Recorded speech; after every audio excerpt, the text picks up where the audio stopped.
తెలంగాణ ప్రభుత్వం సంక్రాంతి సెలవులు ఇచ్చేసింది. ఇక దీంతో దాదాపు 30 నుంచి 50 లక్షల మంది ఇటు వివిధ గ్రామాలకు కానీ ఆంధ్ర ప్రాంతానికి కానీ వెళ్ళే అవకాశాలు ఉన్నాయి. ఇక ఎప్పుడైతే సంక్రాంతి సెలవులు ఎంజాయ్ చేసేందుకు గ్రామాలకు వెళ్తారో వాళ్ళందరి పట్ల, వాళ్ళ గృహాల పట్ల, తాళాలు వేసిన ఇళ్ల పట్ల అప్రమత్తంగా ఉండాలి, కొన్ని జాగ్రత్తలు తీసుకోవాలని సైబరాబాద్ క్రైమ్ డీసీపీ నరసింహ కొన్ని సూచనలు చేస్తున్న పరిస్థితి కనిపిస్తోంది. హాయిగా సంక్రాంతి సెలవులకి ఊళ్ళకి వెళ్ళి వచ్చేలోపు ఇల్లు గుల్లై దొంగలంతా ఇల్లును దోచుకుంటే అదొక తీవ్ర విషాదంలోకి నెట్టివేస్తుంది అనే అంశాన్ని ఆయన చెప్పుకొస్తున్న పరిస్థితి కనిపిస్తోంది. ఇక సంక్రాంతి సెలవులకి ఊళ్ళకి వెళ్ళే వాళ్ళకి, గ్రామాలకు వెళ్ళే వాళ్ళకి ఆయన కొన్ని సూచనలు, సలహాలు చేస్తున్న పరిస్థితులు కనిపిస్తున్నాయి. తాళం వేస్తున్న ఇళ్ళకి కట్టెను ఒకటి అడ్డం వేయాలి.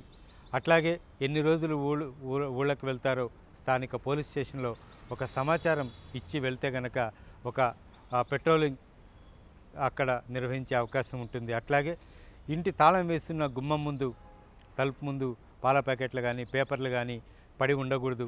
అది ఒక ఇండికేషన్, ఈ ఇంట్లో ఎవరు లేరనే ఒక దొంగలకు ఇండికేషన్ ఉంటుంది. కాబట్టి ఎప్పటికప్పుడు అలా లేకుండా చూసుకోవాలి అని, అట్లాగే సీసీ కెమెరాలు ఏర్పాటు చేసుకోవాలి అని ఒక సూచన చేశారు. అంతేకాకుండా ఇంట్లో ఒక హాల్లో టైమర్తో కూడుకున్న ఒక లైట్ వెలుగుతూ ఉండాలి.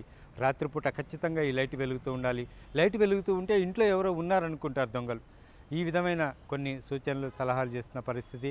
ఇక అత్యంత కీలకమైంది, ఇక చుట్టుపక్కల వారిని అప్రమత్తం చేసి వెళ్తే బాగుంటుంది. వాళ్ళు ఏదో ఒక సమయంలో ఆ ఇంటిపైన దృష్టి కేంద్రీకరిస్తారు కాబట్టి అంత ప్రమాదకరం ఉండదు అనే అంశాన్ని కూడా ఇటు క్రైమ్ డీసీపీ నరసింహ చెప్పుకొస్తున్న పరిస్థితి కనిపిస్తోంది.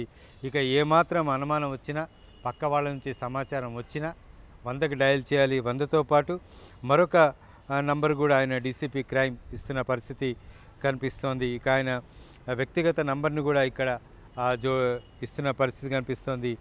ఇక 9490617444 9490617444 వాట్సాప్ నంబర్కి కనుక సమాచారం ఇస్తే సైబరాబాద్ పోలీసులు వెంటనే అప్రమత్తం అవుతారు అనే అంశాన్ని కూడా క్రైమ్ డీసీపీ నరసింహ చెప్పుకొస్తున్న పరిస్థితి కనిపిస్తుంది. మొత్తానికి సంక్రాంతి పర్వదినం ఎవరైతే గ్రామాలకు వెళ్తున్నారో వారి జీవితాల్లో ఒక తీపి జ్ఞాపకంగా ఉండాలి, కానీ ఒక చేదు అనుభవంగా మిగిలిపోకూడదు అనే కోణంలో ఇలాంటి సలహాలు, సూచనలు చేస్తున్న పరిస్థితి కనిపిస్తుంది. గతంలో ఎన్నో ఉదంతాలు మనం వెలుగు చూసాం.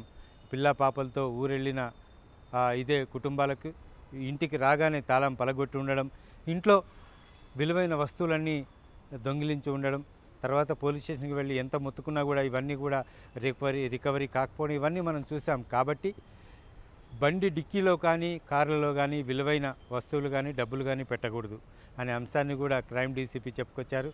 అట్లాగే ఇంట్లో బీరువాలో కూడా విలువైన వస్తువులు ఉంచకూడదు, బంగారం, నగదు కానీ ఇంకా ఇతరత్ర ఎవరూ లేని సమయంలో బీరువాలో పెట్టకూడదు.